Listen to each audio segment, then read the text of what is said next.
একটা কথা কি জানো ভাইয়া, কখন একটা মেয়ের কারণে নিজের লাইফটারে তছনছ করো না। কারণ একটা মেয়ে তোমারে ভালোবাসা শিখাইবো, মায়া শিখাইবো, শেষমেশ তোমার উপহার কি দিয়ে দেবো জানো? কষ্ট।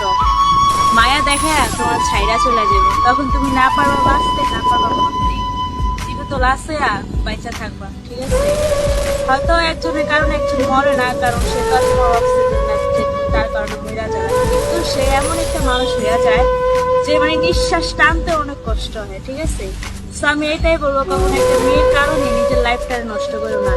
কত মেয়ে যাবে আসবে, তোমার জন্য পারফেক্ট মানুষের আল্লাহ বানায় রাখছে। তো এক সময় না এক সময় তুমি পারফেক্ট মানুষটারে পাইবাই। ধৈর্য ধরো, ধৈর্যে নিয়া ফল দিবে।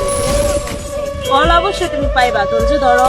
আর যদি তুমি ধৈর্য ধরো না, যে তুমি মেয়ের সাথে রিলেশন করো, হ্যান্ড করো, ট্যান করো, লাইফ করতে হেল্প করে কোনো লাভ হয় না।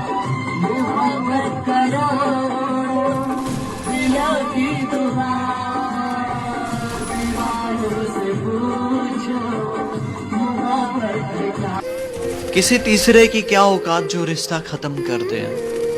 रिश्ता तब खत्म होता है जब कोई अपना बेईमान हो जाए। तेरे बद्दुआओं में असर ही नहीं। हाय, मैं बीमार तो होता हूँ मगर मरता नहीं।